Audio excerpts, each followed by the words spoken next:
En un encuentro anterior vimos cómo podemos rankear un lenguaje y ahora vamos a ver cómo poder clasificarlo. ¿Para qué? Para que tengan una visión de todo el espectro principal de tipos de lenguajes con los que nos podemos encontrar. Nosotros, aparte, vamos a hacer la sintaxis y la semántica de todos en general. Por eso no nos podemos acotar a un solo tipo de lenguajes como hicieron ustedes en materias anteriores como algoritmos. Estas es más o menos las distintas ramas en que los vamos a clasificar. Vamos a ir viendo de a una. Según el grado de generalidad. Bueno, esta parte es bastante intuitiva, en realidad. Vamos a tener básicamente lenguajes de propósito general, que son los que se pueden utilizar para resolver muchísimos tipos de problemas. O sea, procesamiento en general. Ustedes ya vieron C, por ejemplo, Python, Java, C Sharp.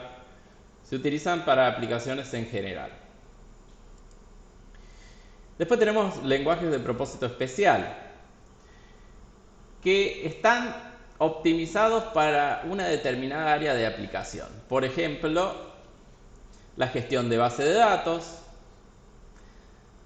la programación en tiempo real. El ejemplo típico que vamos a ver es SQL. JavaScript y PHP, por ejemplo, se utilizan mucho para la web. Según el nivel de abstracción, bueno, es un poco más complicado. Básicamente vamos a tener tres tipos de lenguajes. ¿Qué queremos decir con nivel? Bueno, nivel es cuán cerca estamos de la máquina. Si estamos hablando de un bajo nivel, estamos prácticamente programando sobre el software, sobre el hardware. Lenguajes de este tipo son, por ejemplo, el lenguaje máquina, que me permite a mí manipular directamente los bits.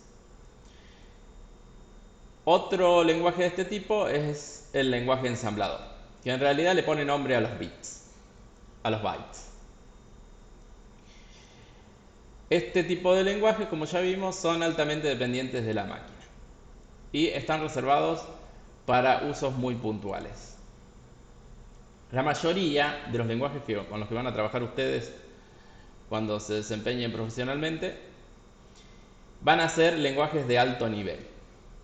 Los lenguajes de alto nivel intentan parecerse a los lenguajes naturales, por lo tanto van a utilizar abstracciones que nosotros solemos ver como humanos y como aplicamos a veces en las matemáticas.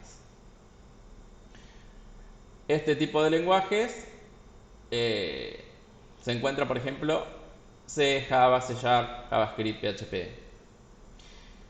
Estos programas son más o menos portables que los de bajo nivel. ¿Por qué? Porque a veces no tengo que hacer casi ningún cambio para llevarlo de una máquina a la otra, o tengo que hacer algunos pocos. Pero todavía dependen de la arquitectura de von Neumann.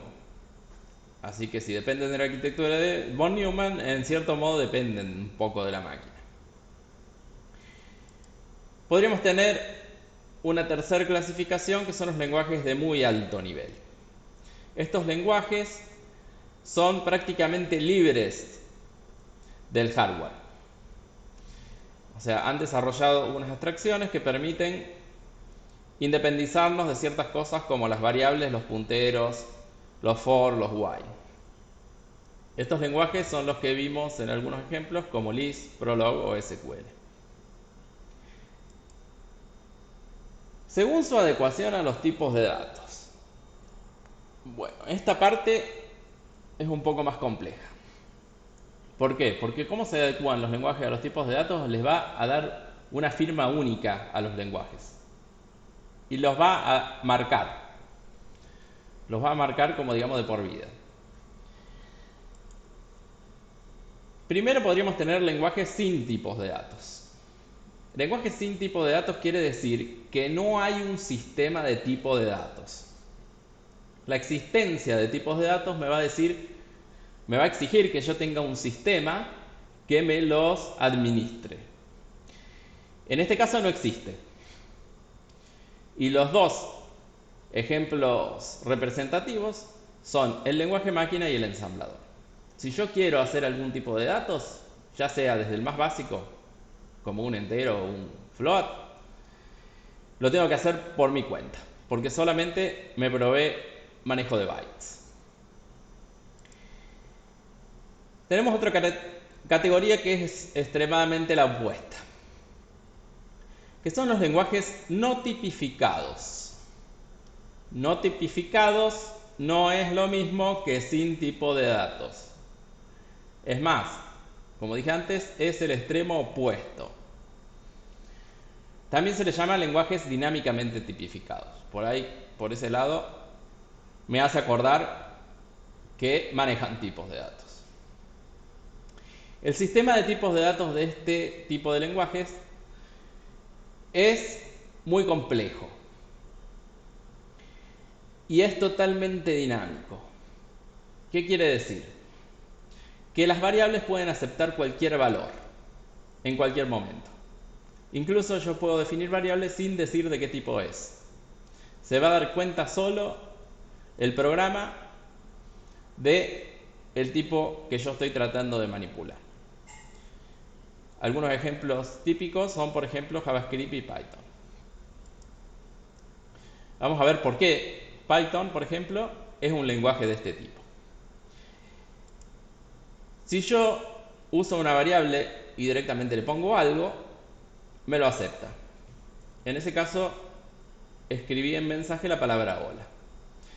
Yo le puedo preguntar a Python que me diga qué tipo él creyó que es, a través de esa instrucción que está ahí abajo. Si lo ejecuto, me va a decir que se dio cuenta que es una cadena. Ahora, yo a mensaje le puedo poner 100, inmediatamente después. Y le puedo preguntar de nuevo, ¿qué tipo creíste que es? Y me va a responder que es un entero.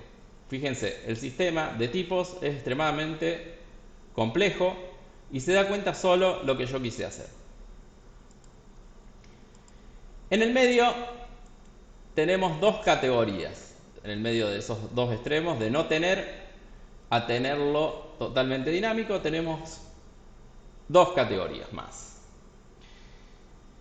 Esas dos categorías van a tener un sistema de tipos más acotado que el dinámico y se dice que es estático.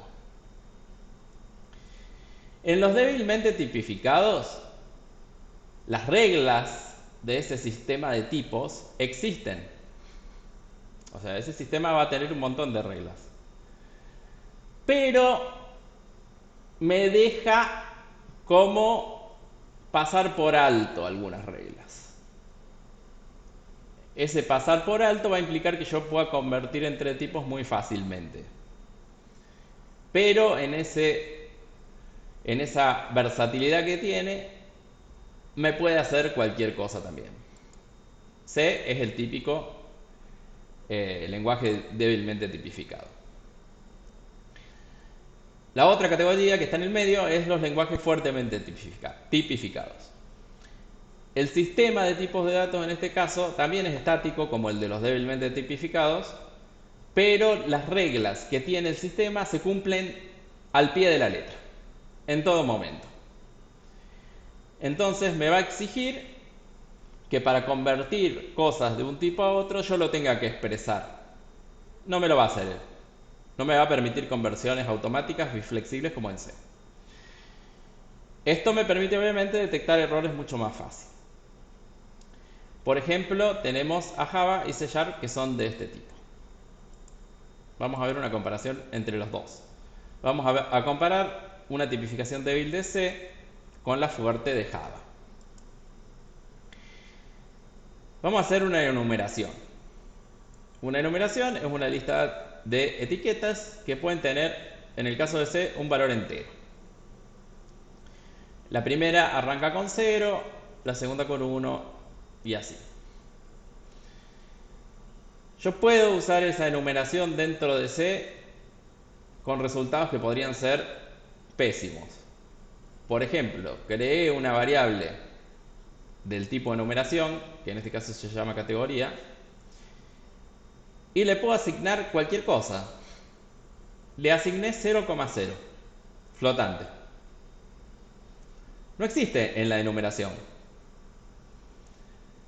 Pero C me lo trata de acomodar. Y dice, bueno, seguramente está queriendo decir que es el elemento 0. Que en ese caso se llama vacía. Hasta la puedo usar en operaciones lógicas. Por ejemplo, si no hay categoría, imprimir un mensaje, seleccionar categoría. Esto va a funcionar perfectamente en C.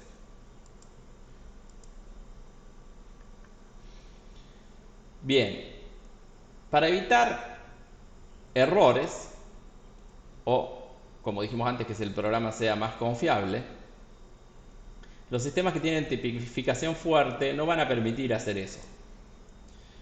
Por ejemplo, veamos a Java. Java define las enumeraciones como etiquetas, conjunto de etiquetas. Ni siquiera les asigna un número. Entonces, yo no voy a poder hacer como antes, categoría 0. Voy a tener que especificar sí o sí uno de los valores de las etiquetas que están arriba. Ahí está comentado el código porque yo intenté probar haciéndolo con 0. También intenté probar usarlo en una expresión lógica. Lo correcto para usarlo en una expresión lógica es hacer la expresión lógica completa. Por ejemplo, una comparación entre la variable con alguna de las etiquetas. Acá está especificado que si la categoría es vacía, ahí me va a imprimir el lenguaje, el mensaje de seleccionar categoría. Los dos están comentados, ¿por qué? Porque primero voy a intentar hacer lo que hacía en C. Fíjense que me lo subraya inmediatamente, porque me dice que yo no puedo convertir algo de la enumeración en un número. Tampoco lo puedo usar en una expresión lógica como en C. Tendría que usar como está subrayado. Ni siquiera me lo dejó compilar. Otra forma de clasificarlas es de acuerdo a su procesamiento durante la traducción. Dijimos antes que los lenguajes van a tener que ser traducidos para poder ser ejecutados en la computadora. Bien, básicamente hay dos tipos de traducción. Una que es la traducción por compilación y la otra que es la traducción por interpretación. Los lenguajes van a adherir a una de las dos, generalmente. Entonces vamos a tener lenguajes compilados en los que los programas en texto van a ser traducidos al lenguaje máquina, que es el lenguaje adecuado para la computadora. Por ejemplo, C++ hace eso. Los lenguajes interpretados directamente van a poder ser leídos del texto que yo escribí. Eso lo va a hacer un programa adicional que se llama intérprete. Ese intérprete me va a leer el programa en texto y me lo va a ejecutar directamente. Va a tomar todas las acciones que tenga que tomar con el texto que yo escribí. Los lenguajes interpretados típicos son los de la web. SQL también es interpretado. También podemos tener intermedio entre los dos, no necesariamente uno totalmente compilado y uno totalmente interpretado. Podemos hacer una compilación intermedia en la que un intérprete intermedio me interprete esa traducción después. Eso ya vamos a ver que tiene ciertas ventajas. Y es típico de la operación de Java.